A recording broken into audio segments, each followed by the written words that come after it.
Bueno, quiero darle la bienvenida a nuestra clase número 12 de CORE. Recuerden que este proceso que titulamos CORE, o el objetivo de este proceso y de esta serie de mensajes que hemos desarrollado hasta hoy con el número 12, es llevarnos a entender mejor lo que significa seguir a Jesús. Al día de hoy, y a partir de todo lo que hemos aprendido, comprendemos quizás mejor que seguirlo a Él o ser sus aprendices o sus discípulos implica definitivamente reorganizar nuestra vida alrededor de tres objetivos, que si se acuerdan, esos tres objetivos son permanecer en Jesús, ser como Jesús y vivir como Jesús o hacer lo que Jesús hacía. Y hemos entendido que seguir a Jesús en realidad es un proyecto de vida, y hacerlo implica necesariamente reorientar nuestra vida y nuestras prioridades alrededor de la vida de Jesús. Voy a leer algunos textos bíblicos y quiero empezar por Lucas capítulo 9, versículos 18 en adelante. Les comparto Lucas 9, 18 en adelante. Dice así.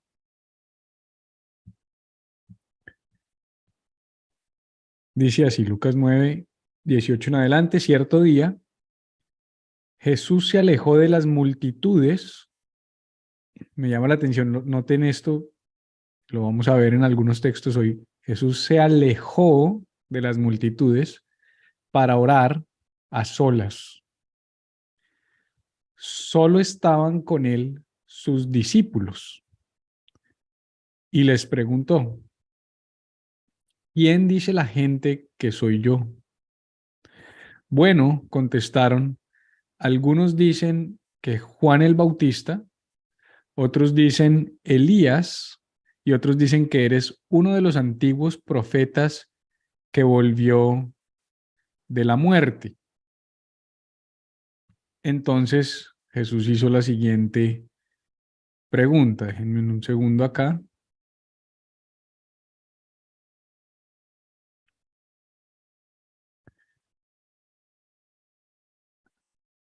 Un segundito.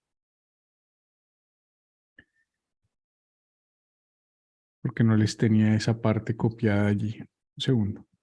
Las estoy poniendo acá porque me gusta que lo lean.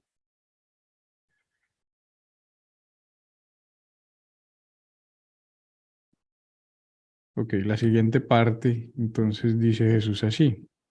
Entonces Jesús hace la pregunta y la respuesta. Muy bien, perdón. ¿Y ustedes quién dicen que soy yo? Pedro contestó: tú eres el Mesías enviado por Dios. Jesús les advirtió a sus discípulos que no dijeran a nadie quién era él. El Hijo del Hombre tendrá que sufrir muchas cosas terribles, les dijo. Será rechazado por los ancianos, por los principales sacerdotes y por los maestros de la ley. Lo matarán, pero al tercer día resucitará. Entonces dijo a la multitud, fíjense qué interesante, primero él se alejó de la multitud, fue a orar solo con sus discípulos, y luego entonces vuelve y se dirige a la multitud y le dice lo siguiente: si alguno de ustedes quiere ser mi seguidor, o sea, que está refiriéndose a quiere ser mi discípulo, quiere ser parte de este grupo pequeño con el que me vine a orar, si alguno de ustedes quiere ser mi seguidor, tiene, no dice le sugiero, le recomiendo, pues sería una buena idea, dice tiene que abandonar su propia manera de vivir, tomar su cruz cada día y seguirme. Si tratas de aferrarte a la vida, la perderás, pero si entregas tu vida por mi causa, la salvarás. Lo primero que debe suceder, según Jesús, para que nosotros podamos reorientar nuestra vida alrededor de la de Jesús, es que debemos morir a nosotros mismos. En el centro del proceso discipular se encuentra entonces el símbolo de la cruz, que es el símbolo más importante de nuestra fe. Y durante 2000 años lo que ha pasado es que cuando tú y yo miramos ese símbolo, hemos perdido sensibilidad sobre lo que verdaderamente significa. La cruz es mucho más que un tatuaje en tu brazo, una cadenita en tu pecho o un arete en tu oreja o un cuadro en tu habitación. La cruz es un símbolo de muerte. Mira lo que dice el teólogo Joel B. acerca de la cruz, específicamente de la muerte de cruz y de la crucifixión. La crucifixión era un asunto público por excelencia. Desnuda y clavada en una estaca, cruz o árbol, la víctima estaba sujeta a la salvaje ridiculización pública de los transeúntes, mientras que la población general se le daba un severo recordatorio de la suerte que le esperaría a aquellos que se rebelan contra la autoridad del Estado. La forma más vergonzosa de morir en el tiempo del Imperio Romano era la crucifixión. De hecho, era tan vergonzosa que si ustedes leen los evangelios se van a dar cuenta que ninguno de los evangelistas pudo dar detalles de la muerte de Jesús más allá de decir que fue por medio de la crucifixión. La cruz en sí era un símbolo de muerte y para nosotros ese símbolo tiene una representación y una invitación práctica y es una invitación a la autonegación. Por eso la invitación de Jesús al decirnos que debemos tomar la cruz es una invitación a morir. Para algunos, y especialmente para aquellos que literalmente murieron por medio de su fe, eso significó muerte a causa de Jesús. Por ejemplo, si ustedes han leído algo de las escrituras o de historia, la mayoría de los discípulos de Jesús y líderes de la iglesia primitiva fueron martirizados por su fe. Sabemos que Jacobo fue decapitado en Jerusalén, que Mateo fue decapitado por espada en Etiopía, que Marcos fue arrastrado por caballos en las calles de Alejandría, que Lucas fue ahorcado en Grecia, que Tomás murió por una lanza en la India, que Pedro fue crucificado al revés en Roma y Juan fue sumergido en una caldera de aceite hirviendo y dejado a su muerte en una isla donde escribió el libro del Apocalipsis, en la isla de Patmos. Y gracias a Dios, y de verdad lo digo con agradecimiento, para la mayoría de nosotros en el mundo occidental, el llamado no es a una muerte literal, sino a negarnos a nosotros mismos. Tal vez por eso es que el reformador Juan Calvino definió el discipulado como un proceso de autonegación. Esa es la frase o el término que utilizó para acuñar el proceso discipular, un proceso de autonegación. ¿Por qué autonegación? Porque debemos entender que decirle que sí a Jesús es decirle que no a muchas otras cosas. Escucha eso.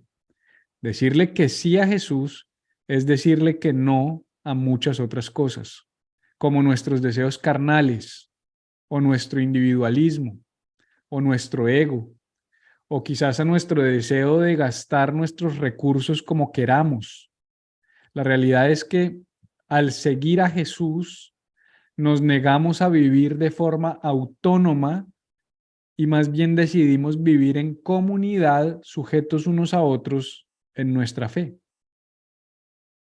Pero si somos honestos, la realidad es que la mayoría de los cristianos no vivimos de esa manera, o no viven de esa manera, o no viven ese tipo de fe. Es interesante porque estudiando un poco, encontré que la historia relata que los caballeros templarios, y eso ya en sí es un sarcasmo, porque eran bautizados, que sean bautizados, pues es curioso, pero los caballeros templarios en medio de las cruzadas, cuando eran bautizados, ellos eran bautizados en sus armaduras de batalla. O sea, no se metían en ropa interior o con una manta, sino se metían en su ropa, en sus armaduras de batalla. Pero dejaban la espada por fuera, como un símbolo en el que decían: Dios, puedes tener toda mi vida, excepto la injusticia a través de la cual me gano la vida. Y si uno piensa en eso, diría: oye, qué absurdo, qué contradicción. Pero quizás muchos no son bautizados de esta manera, de manera literal, pero sabes, me parece que más que absurdo, este acto de los templarios es un acto de honestidad.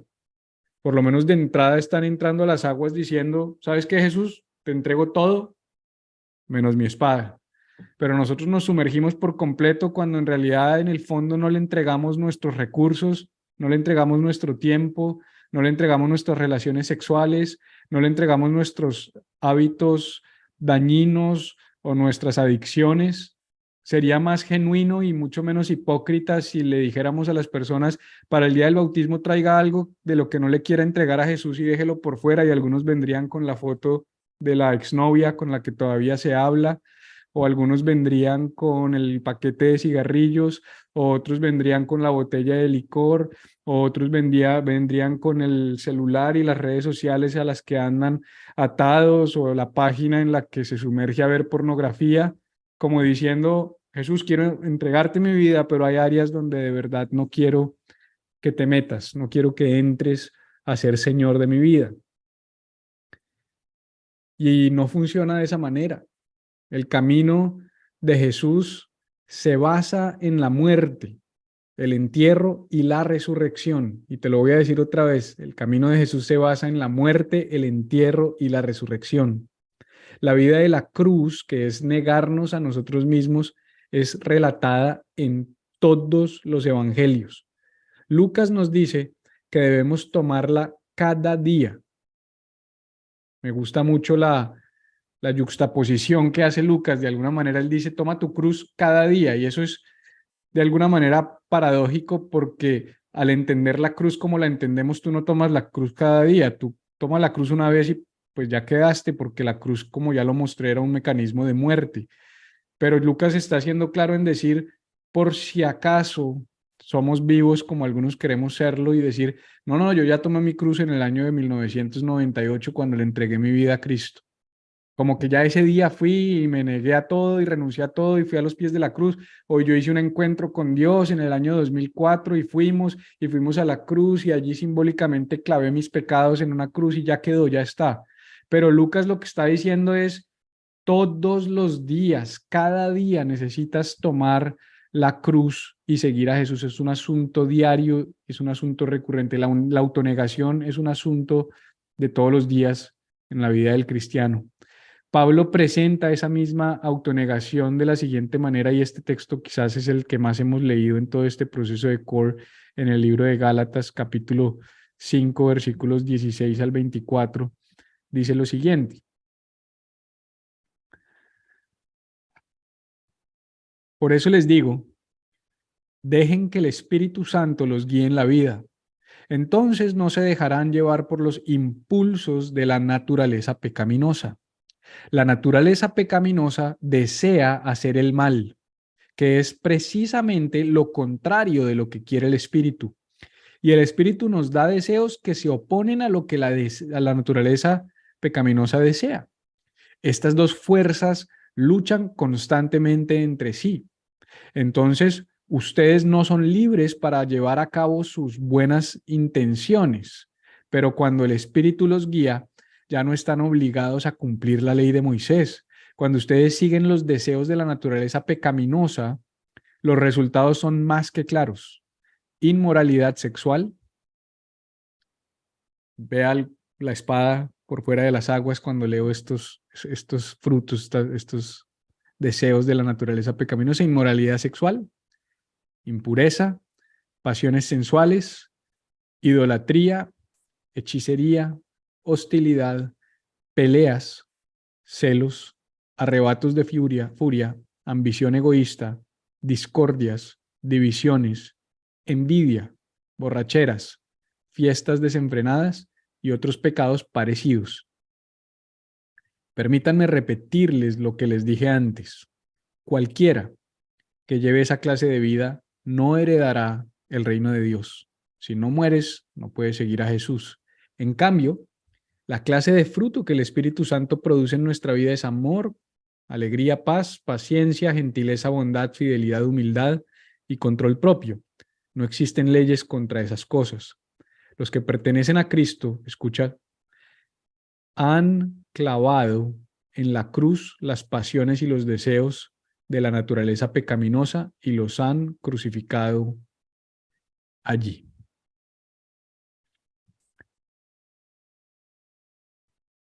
Para Pablo, nuestros cuerpos son el punto focal de nuestra relación con Dios. Pero el cuerpo es el campo de batalla donde se encuentran nuestros deseos. Si se acuerdan, la semana pasada, cuando nos metimos un poquito en algunos aspectos de la psicología, hablamos de los deseos primarios, los deseos secundarios y la voluntad secundaria. Y es allí donde se gestan y se encuentran esos deseos. Y tú y yo vivimos en una tensión constante, porque tenemos deseos puros y malos a la vez. Y una de las tareas principales en nuestro proceso discipular consiste en aprender a crucificar nuestra carne para poder experimentar una vida de resurrección. Diariamente, tú y yo tenemos que renunciar a los deseos, esos deseos diarios que surgen, pero que no se alinean con lo que Dios nos está llamando a hacer. Por eso, la cruz es el fundamento de la vida del discípulo de Jesús y la principal herramienta para ser transformados a su imagen. En Lucas 9:23, Jesús dijo una vez más lo siguiente: si alguno de ustedes quiere ser mi seguidor, tiene que abandonar su propia manera de vivir, tomar su cruz cada día y seguirme. Es como que sin esa secuencia, tú y yo no podemos ser seguidores de Jesús. Mira nuevamente la secuencia. Abandonar su propia manera de vivir, tomar la cruz cada día y seguir a Jesús. Dallas Willard, a quien he citado en numerosas ocasiones en medio de este proceso, define la autonegación de la siguiente manera. Dice que la autonegación es dice esto acerca de la autonegación: la condición general para la vida del reino de Dios, la cual es mejor descrita como muerte a nuestro yo. En esta condición y únicamente en esta yace la clave para la restauración del alma. La formación espiritual cristiana descansa sobre este fundamento indispensable de muerte individual y no puede darse a no ser que esté fundamentado, esté bien puesto y firmemente sostenido. En otras palabras, no podemos seguir a Jesús, que para mí es vivir, si no estamos dispuestos a morir a nosotros mismos. O si quieres escucharlo de otra forma, no podemos vivir si no estamos dispuestos a morir. En el mismo contexto que les acabo de leer en Lucas capítulo 9, un poco más adelante vemos un suceso muy importante. Les quiero leer ese suceso. Lucas capítulo 9, del 57 al 60. Iban por el camino cuando alguien le dijo: te seguiré donde quiera que vayas. Las zorras tienen madrigueras y las aves tienen nidos, le respondió Jesús, pero el Hijo del Hombre no tiene donde recostar la cabeza. A otro le dijo: sígueme. Señor, le contestó, primero déjame ir a enterrar a mi padre. Deja que los muertos entierren a sus propios muertos, pero tú ve y proclama el reino de Dios, le replicó Jesús. Otro afirmó: te seguiré, Señor, pero primero déjame despedirme de mi familia. En esa historia que les acabo de leer vemos diferentes personas que quieren seguir a Jesús, personas que no quieren hacerlo y otros que quieren hacerlo pero tienen excusas. El primero dice, te voy a seguir a donde sea. El segundo dice, la verdad no quiero, quiero ir primero a enterrar a mis padres, y sabemos por diferentes comentaristas bíblicos y analistas teológicos que lo que significaba es como un eufemismo del primer siglo para referirse a déjame primero ir y terminar el resto de mi vida con mis padres, esperar que envejezcan, estar en sus negocios y finalmente, pues cuando ya todo eso pase, te sigo. Es como la excusa que muchos dicen, déjame vivir mi vida, déjame primero cumplir mis logros, mis sueños, mis metas y luego sí te sigo. Y otros dicen, yo quiero, pero la verdad es que tengo tantas excusas que no sé por dónde empezar. Y para seguir a Jesús, la realidad es que necesitamos pagar un precio. Esa no es la única historia bíblica que nos presenta esa realidad. De hecho, al ver las multitudes que lo seguían, Jesús parecía una y otra vez filtrar sus seguidores con invitaciones radicales a morir. Mira lo que dice Lucas nuevamente un poco más adelante, Lucas versículos 14, capítulo 14, versículos 25 al 33. Te leo, te comparto y te leo. Dice, grandes multitudes, no uno o dos, dice, grandes multitudes seguían a Jesús y él se volvió y les dijo, si alguno viene a mí y no sacrifica el amor a su padre y a su madre, a su esposa y a sus hijos, a sus hermanos y a sus hermanas, y aún su propia vida, no puede ser mi discípulo.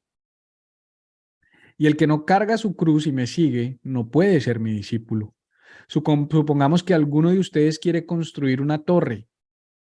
¿Acaso no se sienta primero a calcular el costo para ver si tiene suficiente dinero para terminarla?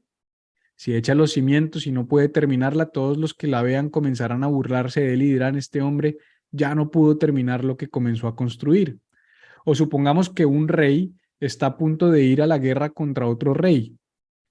¿Acaso no se sienta primero a calcular si con 10,000 hombres puede enfrentarse al que viene contra él con 20,000? Si no puede, enviará una delegación mientras el otro está todavía lejos para pedir condiciones de paz.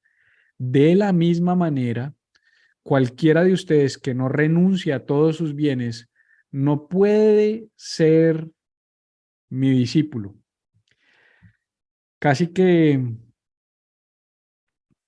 diríamos que esos mensajes ya no los conoce la gente en las iglesias, porque no se predican. Parecieran ser textos que queremos escoger y sacar y poner a un lado porque no son populares. Porque si quieres que tu iglesia se haga pequeña, predícalos. Si quieres que tu iglesia se haga chica, predica acerca del morir, predica acerca de la autonegación, predica acerca del costo del discipulado, del costo que hay detrás de seguir a Jesús. Por supuesto, el mensaje de Jesús es hiperbólico, como lo fue en muchos casos, como cuando dijo, si tu ojo te es ocasión de caer, arráncalo de tu cuerpo. Jesús recurría al recurso literario de la hipérbole una y otra vez para enfatizar las cosas que eran importantes en su mensaje. Quizás cuando Jesús está diciendo el que no odia a su madre, a su padre y a su hermano, no nos está haciendo una invitación a odiar a nuestros familiares. Eso es evidente y lo sabemos porque el contexto más amplio de la escritura nos invita a amar a todos. Lo que Jesús está diciendo de una manera hiperbólica es, no puedes amarlos más que a mí. No sé si logras entender lo que eso significa. Jesús no te está invitando a odiarlos, te está diciendo no puedes amarlos más que a mí, no puedes amar tus cosas más que a mí, no puedes amar tu dinero más que a mí, no puedes amar tu carrera profesional más que a mí. Ser mi discípulo no es ponerme en el centro para que te cumpla tus deseos. Ser mi discípulo significa negarte a ti mismo, morir a ti mismo, permitirme ser tu rey y tu señor, ser verdaderamente el Mesías, y entonces yo te daré lo que yo sé que tú necesitas, no lo que tú quieres tener. Jesús está diciendo que para ser sus discípulos nada debe ser más importante que seguirlo a Él. Jesús es honesto y está diciendo que seguirlo tiene un costo. Me gusta la predicación de Jesús, porque Jesús no te viene con rodeos, Jesús no te hace una trampa, Jesús viene de frente y te dice, hey, multitudes, yo sé que ustedes están aquí porque les doy de comer, yo sé que ustedes están aquí porque los sano, yo sé que ustedes están aquí porque les hago milagros, pero si de verdad quieren seguirme y no solo lo que les doy, tienen que pagar un costo. Mira Lucas 18, del 18 al 23, lo que dice.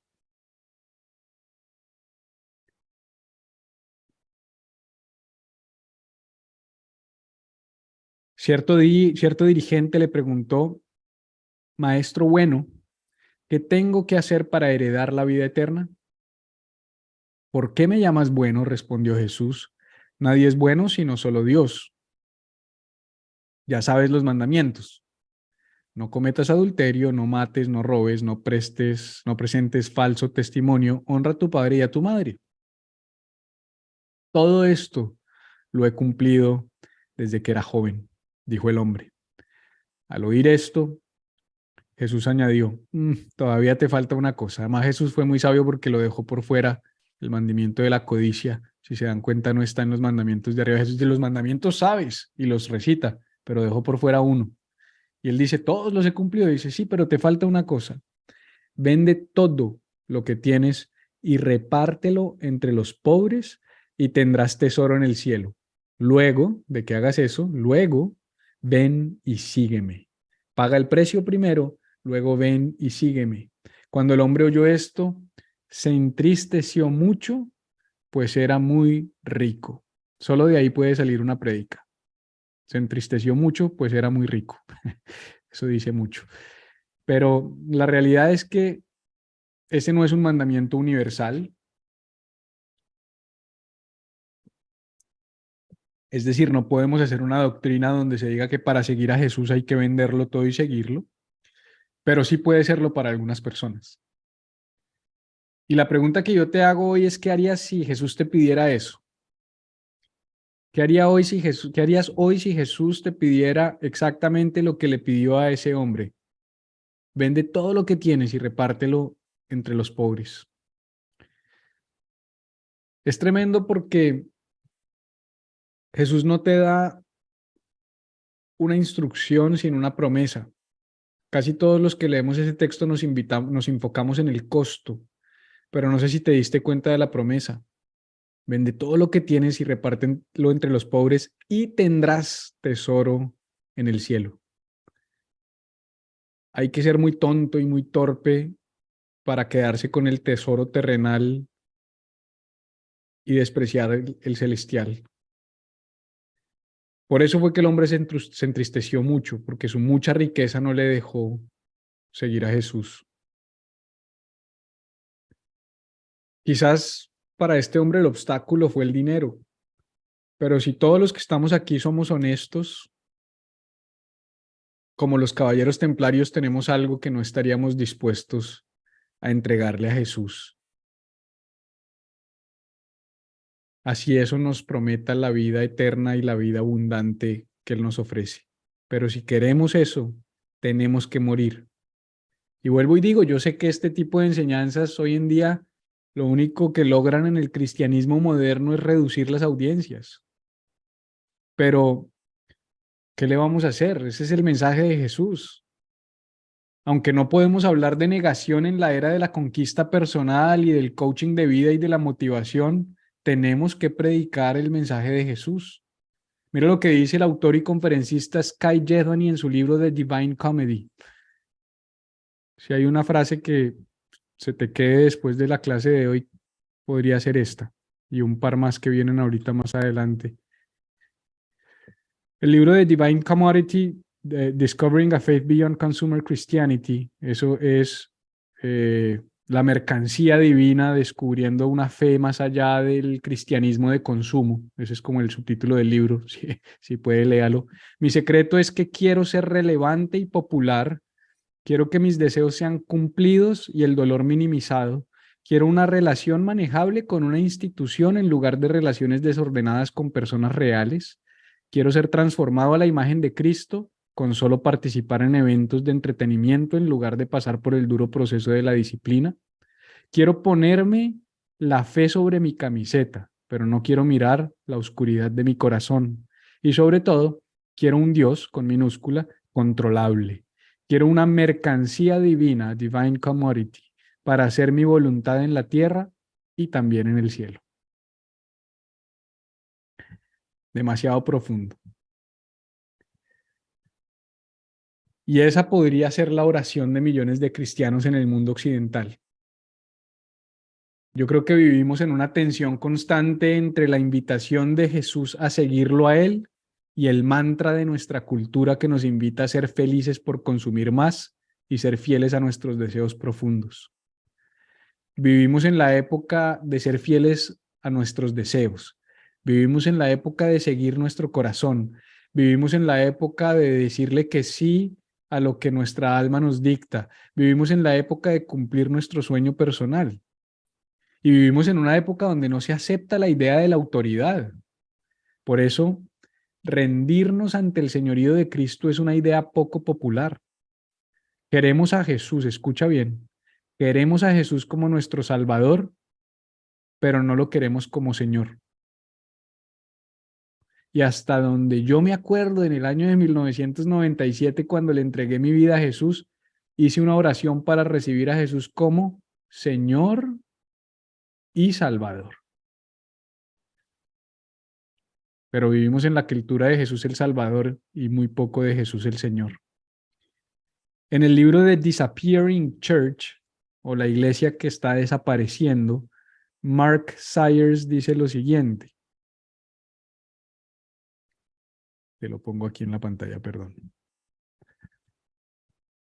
De manera sutil, absorbemos el implícito evangelio de la prosperidad a través del consumismo y la publicidad, pero también al ver la vida de otros cristianos quienes parecen estar viviendo vidas increíbles, significativas y llenas de placer.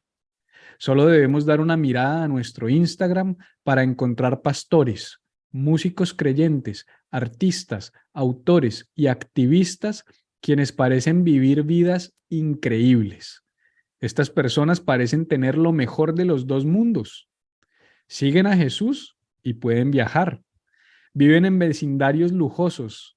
Pasan tiempo con personas realmente interesantes. Tienen matrimonios increíbles y viven una vida de solteros envidiable.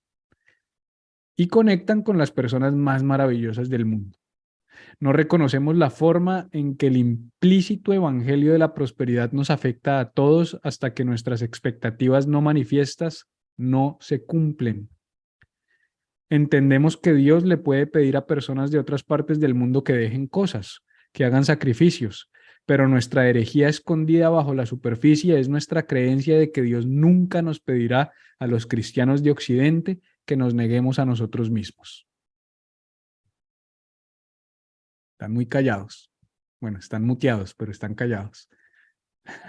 Lo puedo ver, pero no esperaba menos de este tema.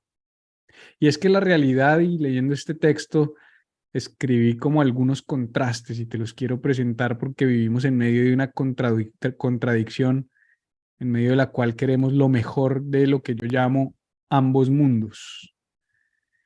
Y si esto no te parece contradictorio, antes de leerlo, quiero decirte que si esto no te parece contradictorio, de entrada tienes un problema estructural en tu fe. Queremos ser muy generosos y desprendidos y muy ricos y tenerlo todo. Queremos seguir a Jesús y vivir como celebridades. Queremos carácter sin sufrimiento y sin procesos de vida. Queremos humildad sin humillarnos. Queremos paciencia sin esperar. Queremos bondad sin personas que nos incomoden. Queremos oír la voz de Dios, pero no tenemos tiempo para orar. Queremos la vida de Jesús, pero no queremos vivir como Jesús. Y queremos al Salvador, pero no queremos al Señor.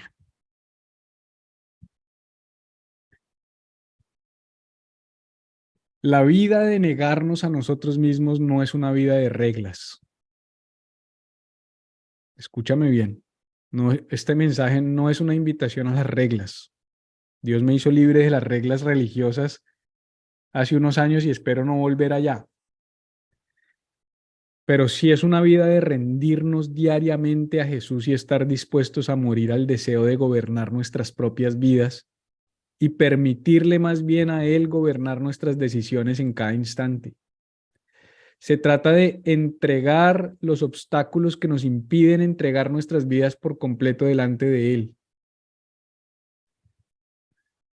Jesús dijo lo siguiente en Mateo capítulo 13, versículo 44, y ya con esto vamos a terminar.